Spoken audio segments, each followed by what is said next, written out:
Cards opening day, baby, we're here. Bad day to forget your gloves, Ryan Tyler, but we are here live at the Thirsty Parrot. Come on down. I wish I'd tell you the line's shorter, but it's not. It's starting to pick up over here on East 9th. So happy to have you alongside Matt Fontana, Ryan Tyler. You're part of the Big Play Sports Network and our great friends at the Kaulig Championships and the Kaulig. I want to talk golf, Ryan, because it's just going to warm me up a little bit, but we'll get to that. By the way, I got the script.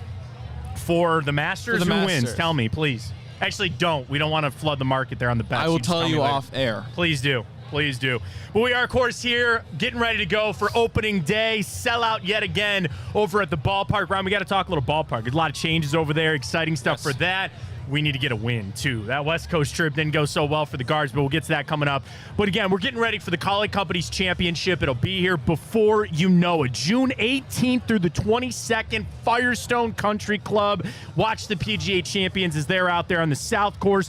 The Kaulig Infinity Zone is going to be back for the Kaulig Championships coming up in June. Live music, Folds of Honor on Friday, the June 20th, with a special military appreciation concert from Connor Smith and the Shootouts. And then, of course, the Infinity Zone's got the happy hour drinks, all of it, the interactive fan experiences. We were there last year, had a fantastic time at the Kaulig Championship. So, again, be ready to go there in June. We'll get you all the ticket information and get on out. But we made it. Guards opening day. We're here, ready to go, and it's only proper that it's 32 degrees outside. And nothing wrong with a little bit of cold, a little bit of wind. I remember playing some high school ball in frigid temperatures. We've all done it. It makes you a better ball player. Except when you, catch one off the hand. Like, wood bats in this, the over-under is 7.5. Yes. I'm thinking we take the under. I was thinking about that this morning. I thought that was way too high. I thought it'd be 6.5, but here we are. And, going into this one, the excitement around the team, you and I talked about it on our show. Normally you can catch our show on Thursday nights, on Fridays on The Rock, but you and I talked about this last week about how well the Guardians played last year and kind of the excitement that carried over to this season where you snuck up on so many people, you caught so many people, and that's not going to happen this year. That's just not going to be able to happen this year. But it was still interesting that in the preseason, Guardians, by betting, Ryan, some had them finishing 4th in the AL Central. And I know we're off to a bit of a slow start, but you look at the Central, not a lot of good baseball teams in the Central right now. Now, again, you want to wait, call me on Memorial Day, tell me how your team's doing, but I just think it's so interesting that even after what the Guardians did last year, there are still so many people not believing in what this team has to offer. And I think as a fan, you want to take offense to it. I turn it and I say, all right, I'm going to take that and say, what are they saying? What is the deficiencies on this team? Some are more, you can see some a lot easier than some other ones. But I just think it's kind of crazy that even after what they did last year, there's still people sleeping on this team starting this season out. I thought 82 wins was a little bit low. I understand they expect some regression. You mentioned the bullpen. That was amazing. Yeah. By far and hands down the best in the entire major leagues last season. And that's hard to expect again, right? And it's the starting rotation that's the most suspect, and we've seen that come to life in just this first week of baseball. The back half was rather suspect, and for a reason. Luis Ortiz, a wild card. You didn't necessarily know what you were going to get, and that was the one major league piece you got out of trading Andres Jimenez, right? So you expect him to come in and make an impact, and that's to be seen. And then you couldn't really expect too much out of Logan Allen, and Ben Lively is kind of you get what you get out of that guy. So I kind of understood the regression, and that's also not necessarily so much about the Guardians' projections, but you expect the Tigers to be better. You expect the Royals to be better and the Twins to be healthy. So I kind of understand it. And I also look at it and I say, people have always kind of knocked the Central to say, you got to win. You're not going to get a second wild card out of that division. But I sit there and I say, man, there are some really, really bad baseball teams. We're playing one of them today. But there are some bad teams in these other divisions that I'm not so quick to just run and say that there can't be a second wild card out of the AL Central. And we got so long to go. And there's so many interesting pieces to this season. I want to talk about the bullpen coming up in a little bit. But to start with Stephen Vogt, where first-time manager, you go out, you win AL Manager of the Year, deservingly so. Now I'm waiting to see what that kind of second act looks like. And now that he has a better vibe and understanding of who his team is and what really works, what's that kind of next step? And I don't want to get caught in that of being a one-season flash in the pan, and then in a couple of years we're starting to trade pieces off or do this change or do that. Like, you want to be able to build on this, and the manager is just such an important piece of that. And that's kind of where I'm going to look at him and say, all right, like, at this point in the season, I'm not asking them to go start They did make a move, by the way. They signed a pitcher today, a trade cash consideration. John Means goes to the 60-day IL, so they had a roster spot. I didn't even tell you about a little scuttlebutt I heard today. No, we'll get to some scuttlebutt coming up here on the show in just a second. But, like, the team that you have right now is a team you broke camp with. Some of those guys had options, or didn't have options, I should say, so you can't send them back down. But, like, how long are you going to hold on to your Logan Allen experiment here? How long are you going to hold on to a guy that's starting today in Ben Lively that I've said I don't really know how confident I am when he takes them out? How long are you willing to hold on to guys in the lineup? That lineup is going to change. I think people have been saying, I'm trying to pump the brakes. Travis Bazzana is raking. It is AA. I'm going to tell myself to calm the hell down over here. But, like, eventually these roster changes are going to hit. And how long do you hold on? How long can you go believing that you should be back in the playoffs come October? You know, right now you mentioned Travis Bazzana is doing better in Akron than my player in Road to the Show in the video game is doing. So if that says anything, you know how good Travis Bazzana has been in AA thus far. I don't expect it to be very long until he moves up to Columbus. But yeah, Matt, you're right. I look at guys, as I mentioned, Logan Allen, Luis Ortiz, but the realistic scenario in this is I'm not sure that the Guardians have much options at that point. Tristan McKenzie, you put him in the bullpen to see how that goes, and it doesn't look great. And it's getting to the point with him where you got to do your business or get off the pot, because you got to see what other guys have if you're not going to get the job done. And outside of you're waiting to get Shane Bieber back, you got maybe Doug Nikhazy, an option that could come up and start. Joey Cantillo, maybe you move him out of the bullpen to see what he can do if he can start, Matt. But I'm not sure right now, looking at this team. John Means you mentioned, but that's going to be a little bit. There's not many options. It's a little bit thin there for the starting rotation. No, and that's where you want to get through this early stretch of baseball. Like today, it's going to be cold. It's not going to be ideal to go play baseball, but you just can't. Every win counts. You know, you don't get a half a win today because the White Sox are so bad and because it's so cold out. A win is a win. And if you tell yourself that 85 wins is going to win this division, okay, well, then you're one step closer to that. And I know it's kind of the, you know, there's so many with the Dodgers and all these other teams that are off to this undefeated starts and not anymore, but still, like, you don't have to worry about that. You don't have to compete with those teams. You're competing with a team that's here today. You're going to compete with the Tigers. The Twins are off to a slow start. The Royals on whatever. Dude, by the way, like, I know that Royals team from last year should have been better than they were. And there's so many people just instantly, Cole Ragans and Bobby Witt. I'm watching that Royals as a little potential blow-up type of team this year, at least not exceeding the expectations that they thought. So no matter what, you're going to be in this as long as you can just capture a little bit of what you did last year. But there are some concerning things to start this team. You mentioned the bullpen, all right? And, you know, Clase, right? Like, where a guy is as untouchable as he was, that might not ever be done again with how he pitched, with what that bullpen did, the records that bullpen set. There's only ever going to be a regression. You can only kind of go back from how good they were. Now, what you have to avoid is becoming a detriment to your team. Like, we used to always joke, get to the seventh inning and it's going to be a win. Cade Smith, Hunter Gaddis, all those guys. But this early in the season, maybe some of those guys got figured out. You know, remember, Cade Smith, Hunter Gaddis, and Tim Herron. Well, at least Gaddis and Cade Smith were rookies last year. I think Tim Herron was too. A lot of people didn't see them. All right, now Bobby Witt's got a lot of at-bats against those guys. What's that next kind of step forward for them? And I'm not overly concerned about it right now. And I know Carl Willis has spoken that they have identified some things with Emmanuel Clase to get him kind of fixed up. But I see it as just it's almost like once they get something flowing, once they get something rolling, they'll be just fine. But yeah, I'd be lying to you if I didn't say I'm not looking at that bullpen going, yeah, they're not quite exactly what they were last year. It seems like we're a distance, a galaxy away from when we were having the conversations of Emmanuel Clase competing with Tarek Skubal to win Cy Young. Yeah. And it's been quite a while, to be honest with you, since we've seen a real clean inning where we go, yeah, that's Emmanuel Clase. That's a guy that doesn't care to go right at you because he knows he's going to get you out. And Cade Smith has looked great outside of one road bump against the Angels. And I would not be shocked if we start seeing Cade Smith in high leverage situations. Stephen Vogt trusts him more than Clase. I know it's overreaction month across baseball, but people are betting against Clase, and the sliders aren't sliding as much as I'd like them to be honest with you. And I'd be lying if I said I wasn't losing a little bit of faith in Emmanuel Clase, and it comes back to a confidence thing. Yeah. For a guy that we claimed was the best closer in baseball, and it was a rightful title at the time, it seems like we're kind of getting away from that. Well, and the other thing, I'll say this too, about the usage of some of these guys. That's easier to throw a guy out there when you're a rookie and but it's like, can you really rely? Now, again, early they haven't necessarily needed to use them. Some of those guys are getting in there just to get their work in.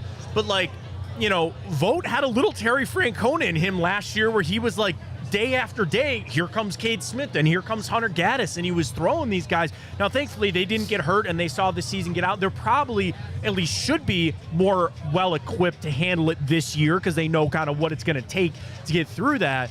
But, yeah, are you just going to be able to get to these guys every single game, in and out, and put them out there throwing as many innings as they've been throwing? And here's the scary part, too, is you go back to that first game against the Angels to start that series. They threw in Emmanuel Clase in a non-save situation, still gave up 2 runs. Right. You think you throw him out there, okay, just go do your thing, no pressure on you. Still didn't look like the old Clase we know. And you can't expect the bullpen to be as dominant as they were last year as much as you taxed them. I know you had a full offseason to rest, but to expect that type of production the way they did, each pitcher in that bullpen is just unreal.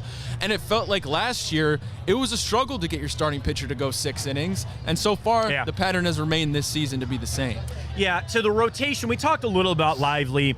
Listen, I've had my concerns about Tanner Bybee, and I'm so happy that he got that deal.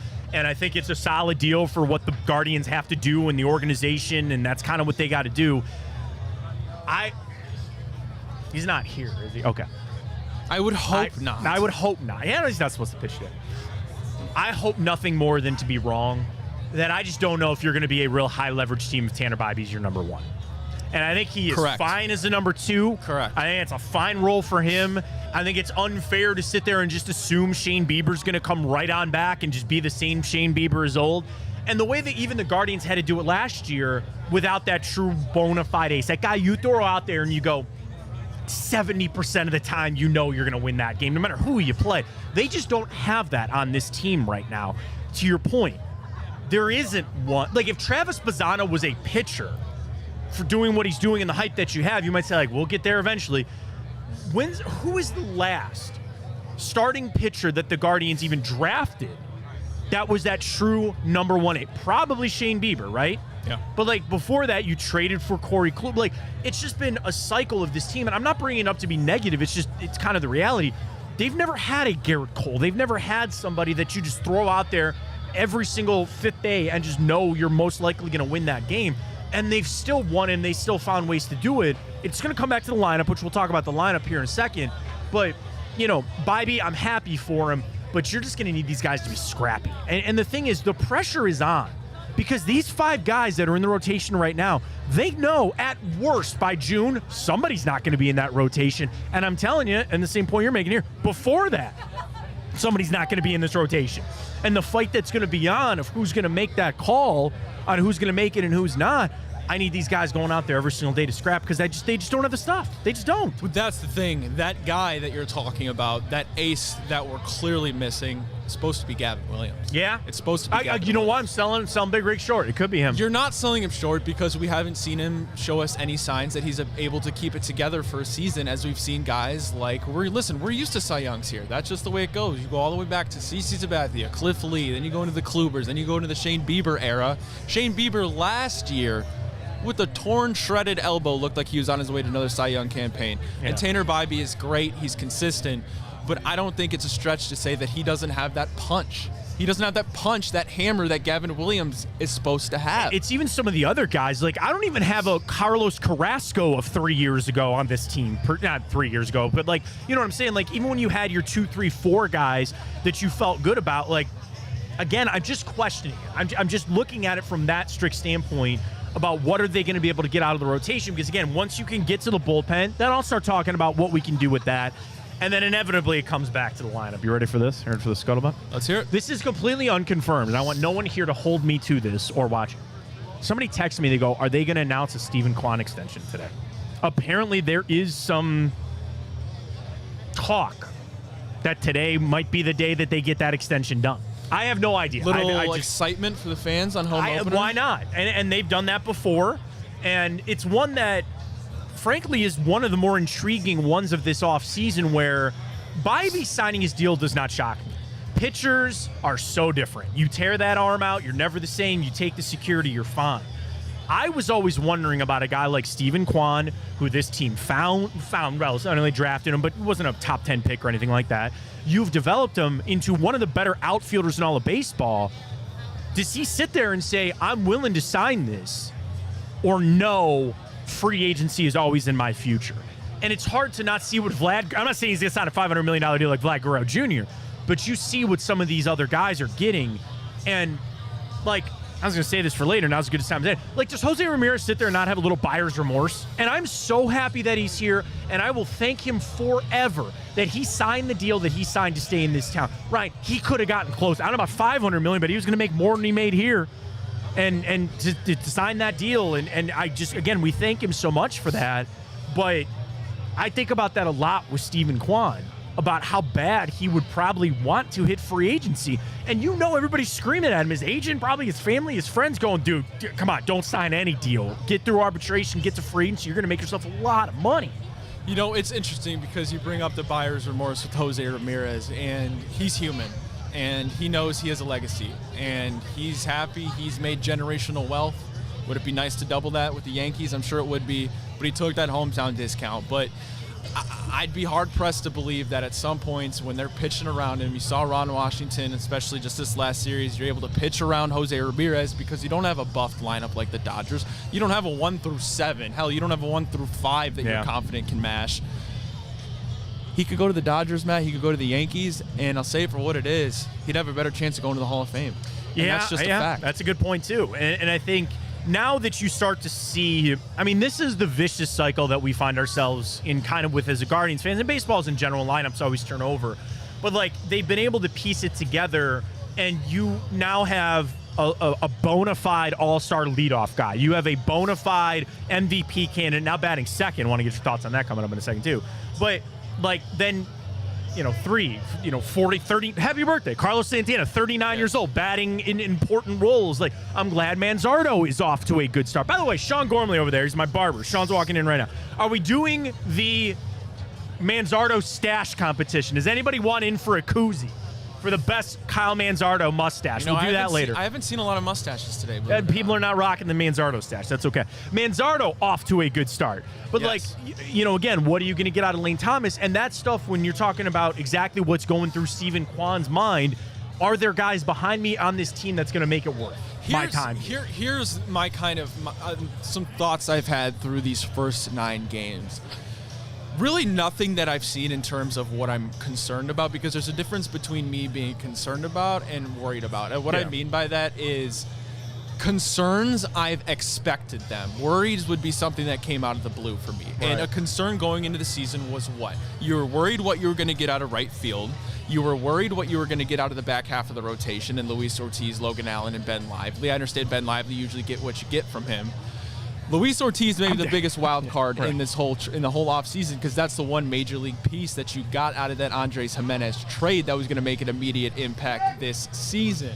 Hasn't lived up to what you expected so far. Rough spring training, but I will say there's a transition period when you go from the NL to the AL. I understand that it's very early, and guys struggling like Bo Naylor, Lane Thomas, as we saw when he first got acquired here before he turned up to the playoffs, was struggling. It's scenarios like that I fear if they all go wrong at the same time, and so far they have. Yeah, you're going to be in for a long season. And it's always that balance of how the Guardians have to play they need borderline perfection. Say what it is. They need borderline perfection. When you're a small ball market, you need things to go right. It's gotta be all these like thousands of pieces that just come together perfectly. You're so right. And that's the thing. They did last year when nobody expected it. Can they do it again when it is expected but not? It's like we started the show. There's still people that are really down on the Guardians and don't think that they're going to be competing at the end of the season for the playoffs. Like now, at least for me, I do have a target on their back. And I'm so happy with how this team played last year that this year I'm just sitting back and enjoying the ride. And it wouldn't shock me. This tells you all about this team. Ryan, it wouldn't shock me if they go on a 10-game losing streak. It wouldn't shock me if they go on a 10-game winning streak. It's just that's how it's been created.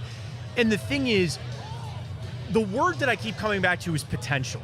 Gavin Williams has all the potential. Lane Thomas has good potential. Bo Naylor should have high potential. I'm going to fade on Bo a little bit here, but that's all right. Like, you get that out of some of these other guys to go with. You know what you get out of Quan. You know what you get out of Jose Ramirez. Now we're starting to talk about some things. The one thing that I just keep kind of coming back to, is there somebody other than Shane Bieber, which is a big one. I'm not saying he's not. But last year you got John Kenzie Noel to come out of nowhere and do something for you. You had some guys show up, and even in the rotation when you were down some guys, who is that going to be this year? Is that Nolan Jones? Now that he's back, now that he's healthy, a guy that has shown that he can be an everyday type of player. Like, it doesn't have to be some the middle of the line or the middle of the diamond right there. Arias and Rocchio. What are you getting out of them? When's Juan Brito going to come back up? I don't know if there's quite that spark to be had when you're going to need it. So it's going to come back to this lineup, having to kind of figure out who you are still. And the thing is, good or bad, I don't know what this lineup is. I really don't. Yeah. I mean, you have Stephen Kwan, a bona fide, I'll say superstar last year. I understand he got hurt, went through a little bit of a down part, but was at one point batting 400, Matt. 400. And then the injury. Jose is Jose. Yeah. And listen, you traded a little bit of power for what you hope is consistency, drawing more walks with the Carlos Santana. Right, Rocchio, you were hoping he picked off because picked up, I should say, from where he left off in the postseason. He was one of your best players in the postseason offensively, without a doubt. And then you hope Gabriel Arias. So once you traded Tyler Freeman, you knew it was kind of his job to win, or his job to lose at this point, I should say. And you're giving him all the chances in the world to not call up a Juan Brito, to not call up, obviously Travis Bazzano would need a longer ways to the majors, but to not need to rely on that. And Gabriel Arias, not a bad start, but when your pitchers aren't going 6 innings, 7 innings, your bullpen is, of course, having a regression, as they should. You can't expect it to be as dominant as they were last year. It would be nice, sure.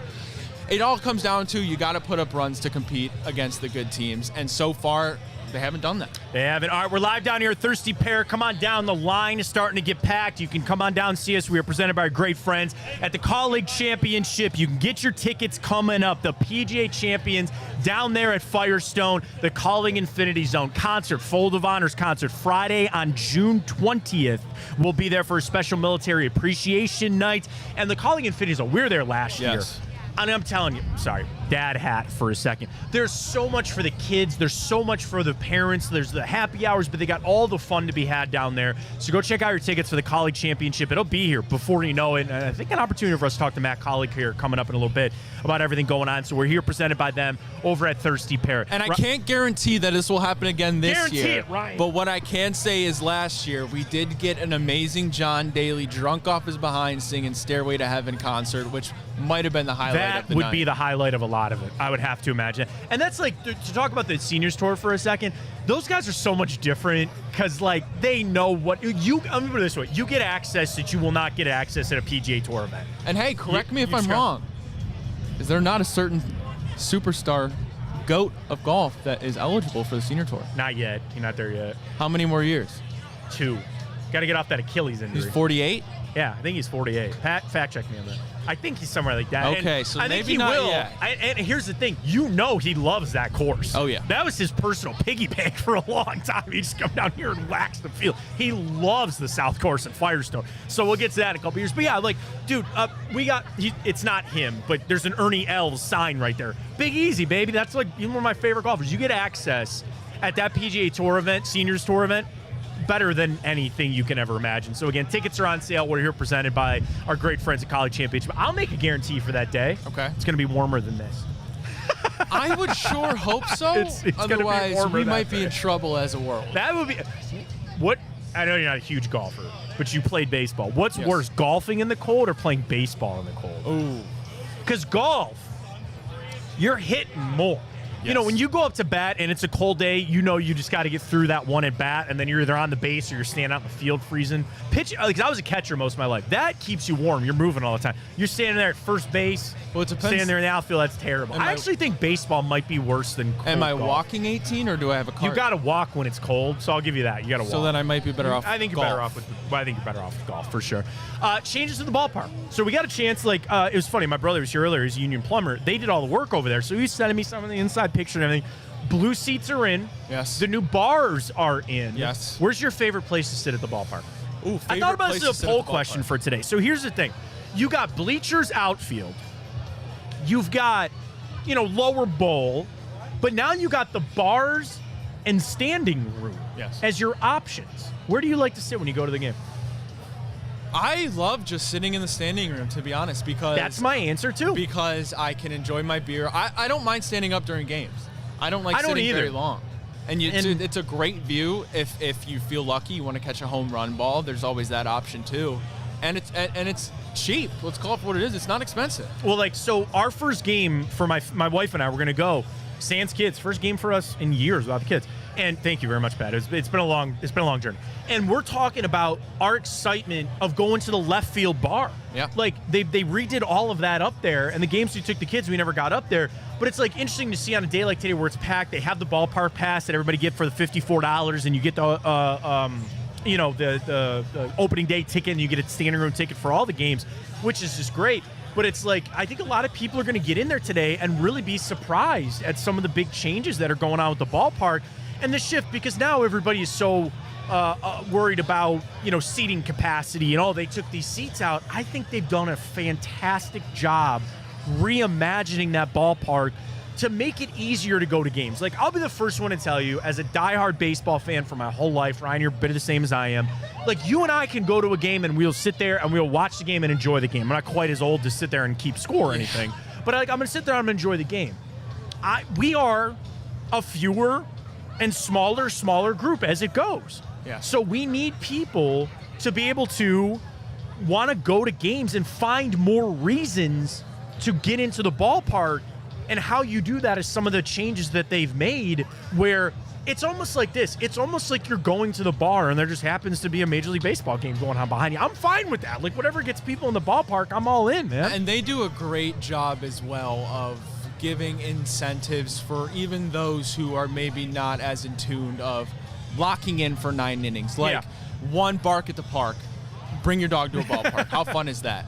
Also, just the random events they have. Like this year, they're doing a random reliever night. You go to the game with your ticket. You don't know which jersey you're going to get that day. It could be a Tim Herron jersey. It could that's be not random enough. We got to get a little more. A Hunter Mark Gaddis jersey. Mark It could be a Zepchinski while Kane you're at Smith it. jersey. It could be a Class A jersey. You go to the ballpark, you're walking out with a jersey that you don't even know what you're going to get. Just stuff like that makes it so fun. And I think when I talk to people about Guardians baseball, Indians baseball, like, look at this. I know you can't really see it from behind us here. Folks, it's alive. degrees. It's alive. It's 30 degrees and people are out here. People are down here, and I know that there are plenty of people that came down without a ticket, and they're just buying a ticket and going into the ballpark. Like, it's going to be awesome. And that's the thing, man. This team, it's a long grind. There's a lot of people that, try to catch a game here and there and not go to all of them, but it's just so different.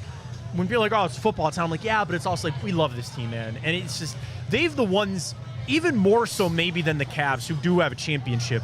They are the team that has paid us off more and over with successful runs and playoffs and great memories. And for a lot of us that remember the 90s and were there for that, but even younger generations to be in the World Series, to go through all that, this is the team that just continues to keep giving it to us in positive ways. And I understand, and I'm not taking away anybody's rightful complaints about the money. I understand it is what it is as a small market team, but the reality is this is the closest from a front office standpoint as us Cleveland fans get to knowing what it's like to just be consistently relevant. Yes. And you can't take it for granted. And I mean, I think at the other side of it too about, that excitement to get home to watch the game every night and to know, like, today's a perfect day. Cavs are playing, Guardians are on. It's going to be a bad day for Chicago, by the way. They're going to go 0-2 today. I know it. I'm feeling it. Get that parlay cooked up for us. But, it's they just continue to bring it. And it's always been the similar thing where outside of, like, 2016, 17, and 18, again, how 17 and 18 went, whatever, those are the years that everybody pegged us. And everybody goes, man, this is going to be a team to watch. Kind of since then, it's been us proving people wrong. And I'm not going to say that that is more fun, but it's just... It is. I think it kind of is. Isn't it? Isn't it more fun of what you did last year? Absolutely. Of sticking it to all these teams and all these people that wrote you off and just going to go, hey, we'll just credit to how fun it was with the Browns going to the playoffs with Joe Flacco. Yeah. When nobody expected it. And you come out of the woodwork and you're competing and you're playing with the best of the best. Yeah. It just makes you that much more proud to be a fan of that team. It is. And that's where, to kind of circle back, and it's, obviously we've started the season, which I appreciate baseball starting us on the road. And it's just, today's a coin flip. It is what it is, as far as weather-wise. But you start on the road, okay, here. Like, I don't feel the damper of excitement. I'm with you. I get there's things that I'm looking at. I'm like, okay, we need to step that up or we need to worry about this. But, like, I still really do believe in this team. And it's as we did our preseason predictions when we talked about it, I expect this team in the playoffs. I do. There's no way that I can watch what this team did last year, win to the ALCS.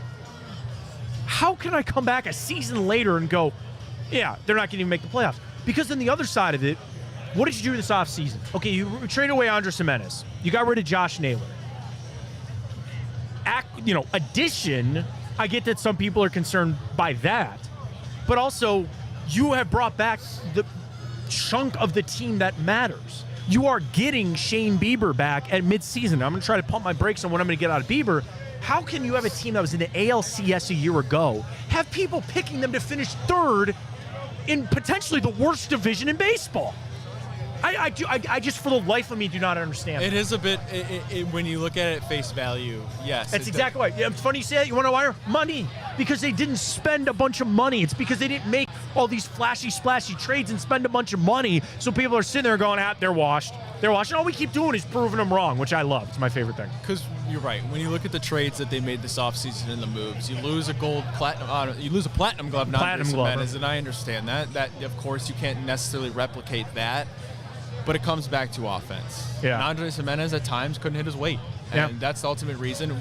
A small market team, I know we keep going back to small market team, but that's the reality of baseball is you're not going to pay a guy in a couple years $20 million to bat 200, no matter how good his glove is. And Josh Naylor, a guy who, gave us great moments and gave us great home runs, but at the same time, the production needs to be consistent, and that's what you traded for a guy like Carlos Santana. I understand Luis Ortiz hasn't been exactly what we've hoped for so far, but I go back to with Luis Ortiz. I watched a 1995 Cleveland Indians documentary. Before Ryan was Before born, my time. by the way. And I appreciate you doing your history. Oral Hershiser said, the beginning of the season when I got traded to Cleveland wasn't as easy as I thought it was going to be. Going from the NL to the AL was difficult. Had a tremendous back half of the season. And if Luis Ortiz can be like that, then I think we're going to be all right. It's going to be rocky. Yeah. But that's the reality of how we have to build our roster. And that's about, I think, Carl Willis. There's some, and not even just Luis Ortiz who's here, but they trade for Slade Sicchioni, and then they have some of these other guys. They can just get a little mold here, maybe a little change for Clase come in. And they find gold. I mean, they find gold with some of these pitchers. And, we're excited. What is going to take us further this season, the pitching or the hitting? Like, when you look at it, you sit here today, is it more about what that pitching, both starting rotation and the bullpen, is it going to be on what they're going to do? Or I think the answer of what a lot of people out here would say is, if we can't score 2 runs, we're not going to win a lot of games. And it keeps coming back to the offense for a lot of people. And from history of what I've seen from the Guardians in the last 5 years, it's pitching will get you to the playoffs. But when you get there, that's the floor. you need hitting to go past the Yankees. Yeah. You need hitting to get past the Red Sox. You need hitting if you eventually get to the World Series to get past who you're probably going to play, the Dodgers, or probably who we just saw, the Padres, when they're rolling out Jackson Merrill, Manny Machado, Fernando Tatis. Jackson Merrill yanks a home run off of Logan Allen. They just give him a bunch of money. I don't know how that works, but I'm just kidding. I sent that tweet and somebody goes, Jackson Merrill's very good. I'm like, is he really? I didn't know that. Sorry. Straight out of high school. Yeah, no. So it's like, you're right. You don't have the big money guys out there, but this lineup can still, in today's day and age, I think, too, about playing that small ball and running the bases, and we don't like it. Get the torpedo bats over here. Is that over, by the way? All I read today, getting ready for the show, is everybody's kind of starting to question, are we starting to swing back now on the torpedo bats? They're talking about making baseball a little bit like golf. Your hitting coach, he's almost like a caddy. Okay. You're going up to the plate. It depends who's pitching. Obviously, righties and lefties is a big deal. They're throwing you that inside stuff. Maybe you get the torpedo bat, the barrel a little bit closer to the hands. You got a couple bats at your bay, and the hitting coach will be your caddy, maybe as we evolve in Major League Baseball. What a transition to talk about the Kaulig Championship. Akron Firestone coming up in June. We will be there as well, the 18th through the 22nd at the Kaulig Championship, PGA Champions Tour, Firestone South. It's one of the best events you can go to in Northeast Ohio in the summer. And the fact, and there's so many things, and we thanked Matt Kaulig for this last year and his whole great team for saving that golf here in Northeast Ohio, because it is truly a staple. It is truly an event that we have year after year, and it was sad when they took the PGA Tour away. But Matt Kaulig stepped up to save that. He did. And it's all about, number one, the charitable impact that they have in Northeast Ohio with the tens of thousands of dollars that are not just for charities that they're able to give, but that's economic impact into Northeast Ohio for people driving in, hotels. All of that stuff is good for our area. And at the end of the day, you and your family get to go down, watch some amazing golf, have unprecedented access. We talked about John Daly up on the stage singing and having fun. Never forget that. It is so much fun. And honestly, I'm thinking I'm bringing my son this year. I think you could bring in my son. He'll be 4. Matt Jr. He'll be there, and I think he's not into golf yet, but my hope is that he goes and he sees it and he's like, this is really cool, and he wants to get into golf. So we'll be there again the 18th through the 22nd, June. Firestone Country Club Champions Tour will be there. Friday night is probably the night you want to be there. That is going to be our Folds of Honor Military Appreciation Concert, the Infinity Zone at Kaulig Happy Hour interactive events. It is so much fun. We were there last year, had a ball. It was awesome. And tickets are so very affordable. So check them out. Just Google Kaulig Championships. Get your tickets and ready to go. All right, Guardians still going on. A lot of people starting to file in here as we go. What's that sign say? $20 all you can eat and drink. It's one way to make a profit. See you guys. Yeah, let's go to break. I said over there. Can we break? Are we breaking on the show? Do you want to break? I wasn't going to break. We'll keep it going. Want to talk some Browns? If we have to. I don't want to say we have to, but it was so interesting that this past week with the Titans canceling the Shedeur Sanders, I wanted to ask you, the only reason I wanted to bring him, this is a Guardians show. We're going to spend most of our time talking about Guardians. You're the biggest Shedeur Sanders guy I know. Titans are out. Sounds like the Browns are out. Sounds like it's going to be his teammate, Travis Hunter. Now I'm seeing mocks that he's talking about Shedeur falling to 10, falling to the mid-round. Yeah, survive, so man. Adam Schefter, let's see. Now he's had the Browns taking Abdul Carter. He's had the Browns taking Travis Hunter. He's had the Browns taking Shedeur Sanders. And now it seems as though we're on, again, Travis Hunter. Is that probably going to the pick? If you look at the odds books, I think so, yeah. That'll tell you that's the pick. And now we're talking about potentially trading back into the first to nab Shedeur Sanders. I'm just going to say it now.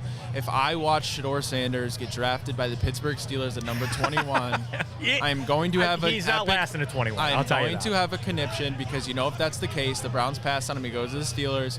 Just size him for his jacket now. Everybody wants Quinshawn Judkins to go to the Steelers. He visited with them. He's all over the place. And the Cincinnati Bengals. All the visits are on.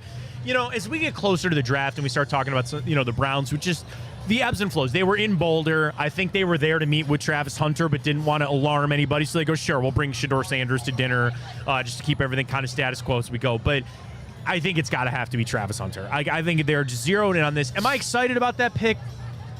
Sure, fine. And this is my biggest thing. So are you trading for Kirk Cousins? I would imagine you have to, because I think what Kirk Cousins is, because by the way, Kirk Cousins has no power in this whole situation, right? And he doesn't want them to draft a quarterback to take over him. I'll ask you this, put yourself in Kirk Cousins' shoes, and you're at Kohl's, and you're sitting there, and they draft Will Howard, who I saw in the Gruden quarterback camp thing. is Will Howard a guy that threatens you as Kirk Cousins? Like, would you come here if they drafted Will Howard? Right? I would come here if I'm Kirk Cousins. I'd come here. I don't care too. who they draft. I know, but he doesn't want them to take, Shador or Jackson Dart or Jalen Milroe or whatever. If you want to be a starter, you're going to come here. You know you're going to get the job right away. Week 1, if the Browns trade for Kirk Cousins, he'll be the starter, right? Yeah. Then play good, and guess what? You don't have to worry about getting benched. I mean, that's, again, I'm with you on that. And I don't think Kirk Cousins is some giant savior coming to the Cleveland Browns. I've said it, I think it's a waste of time. Now, if you want to bring him here to bridge the year, I'd honestly, and this is going to be hard because it's going to be a long season, I'd rather start Will Howard. I'd rather start the rookie that you draft to then get an answer if this guy is going to be it. And if he's not, then we can move on and find another one next year. Like, that's why I'm not really all in on this Kirk Cousins thing. But I think as the Browns sit here, and I said, if the Cleveland Browns, if Andrew Berry sits there and he feels like Shador Sanders could be a franchise-level quarterback, then you take him at 2, you do not question anything. Nobody cares. Nobody would care about who Mason Graham is or who Abdul Carter is. If you draft Shador Sanders and he becomes a playoff quarterback, I don't give a damn who you passed on. And I think it's interesting when and I'm sure Andrew Berry can't go into this draft with the worry of he has to draft for his job security. But at the end of the day, that's a factor in this. It would be tough to survive 2, 3, 4 win seasons in a row. Yeah. It just would. No, and I 100%. wonder if something in the back of his mind says, listen, I could draft Travis Hunter and he could be all pro. Yeah. And that's a big stretch for a rookie. I understand that, but it's possible. Sauce Gardner did it. And that could still translate to a 4 or 5 win season. And then I wonder if Jimmy Haslam has the patience after another 4-win season, honestly, it'd be an improvement from last year, that you would sit there and say, you know what, yes, I'm going to keep this regime. Meanwhile, if you drafted Shador Sanders, let's say he starts the back half of the year, yeah, you still translate into 4 or 5 wins, but you get a couple of those wins with Shador. He looks good, similar to how Baker came in after Tyrod Taylor got hurt. I know it was a little earlier than people started Baker Mayfield to expect. Well, maybe then you go into next year, Jimmy Haslam looks at it, Andrew Berry identified the quarterback. This guy can hopefully turn our franchise around. Yeah, I'm going to stick with that guy. To me, it just makes all the sense in the world to draft a quarterback from the Browns' standpoint of a future, and if we're factoring into Andrew Berry's job security, if he's worried about that when making the pick. Well, and that's where you probably have a better bet just taking Shador Sanders then, to your exact point about, like, it has that option, and I guess just, I'm not saying he's playing with house money because he's not. Let's say you take Shador Sanders and he busts. Well, you're losing your job, right? Because you take Travis Hunter and you still don't have a quarterback, you might lose your job anyway. And, like, I don't know the behind-the-scenes conversation, none of us do, about what Jimmy Haslam has ever said to Andrew Berry or what he's promised him behind the scenes, and know that I don't think a lot of that carries a ton of weight. Guys make changes all the time. See what the freaking Nuggets did today? Fired Mike Malone? What was that? Like, think about that. Then there was a report, he and the general manager hated one another, talked bad about each other behind their backs. That's some Ray Farmer, Mike Pettin stuff. Ray Farmer and Mike Pettin could be in the same room, they'd get into a fist fight. GM usually wins that battle. Pettin was a scrappy one, though. I might take Pettin in that fight. He's kind of a scrappy dude. Michael's a little old. He's a little older. But, like, you know, Jimmy Haslam could tell Andrew Berry all day, like, nope, man, you're good. Make the best pick for the team. Make the best pick for the team. Do you go 3-14, you still don't have any step towards a question at quarterback, Andrew Berry ain't going to have a job next year. And I think that's more of, like, this draft is silly season, and we're talking about this ad nauseum, and it's driving us all insane. What I want more than anything is at least a step forward on what we're going to do to figure this out. I just want a step forward to understand what are we going to do to solve this quarterback problem. Myles Garrett kind of made it sound like he at least got a little idea of what that might be, and he was excited about that. I don't think the money hurt when he signed that contract, but it's like at the end of this whole season draft, all of that, am I going to come out of this saying, at least I have what? Either a guy or a high draft pick or what?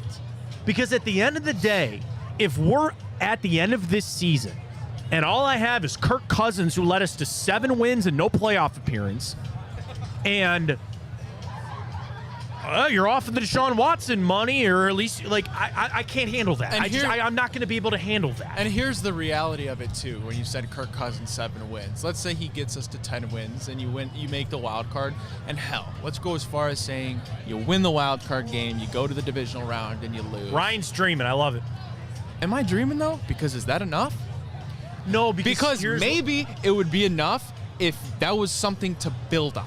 So here's what would happen there. But you're not building on anything with Kirk Cousins. You would bring Kirk Cousins back for another year. Yeah. He's 36. We'll see when that's... As somebody who's about to turn 36, it ain't that old. And if we're standing up, we're hitting our heads on that ceiling because it's not very high. It's not very high. But you would run it back for another year.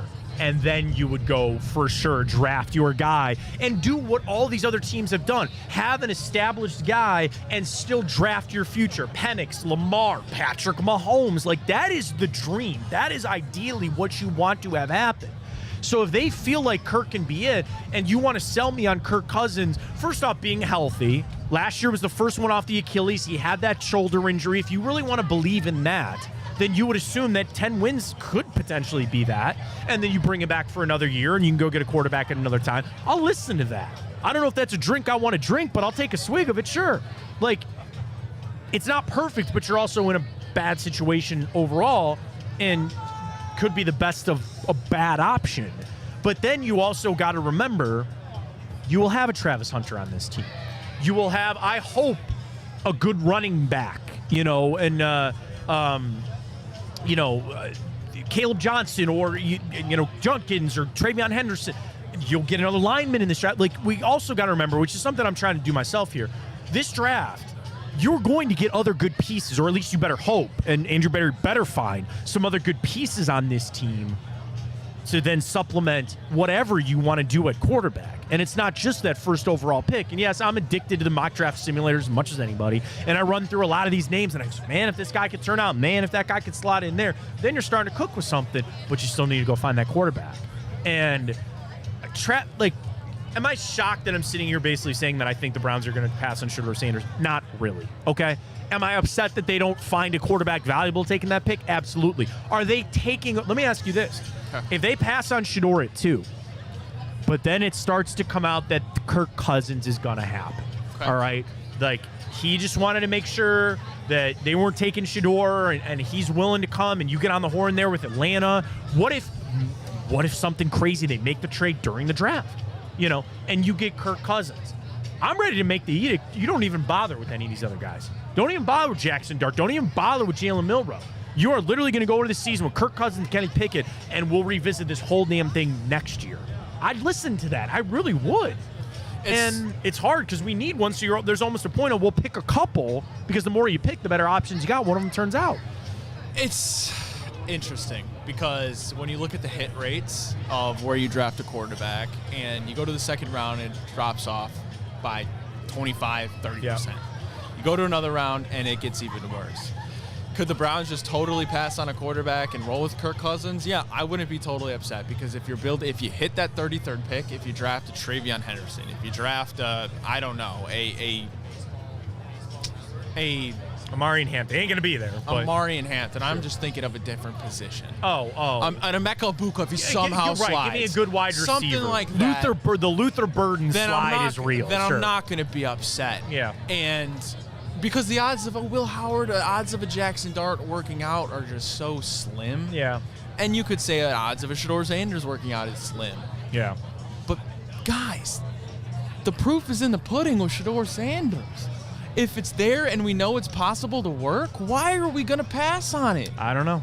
All right, we got about 5 minutes to go here on the show. Again, come on down and see us. We're here at Thirsty Parrot, presented by our friends at Kaulig Championships. All right, Ryan, parlay time. We don't get to do this because we're live when we're here. All right.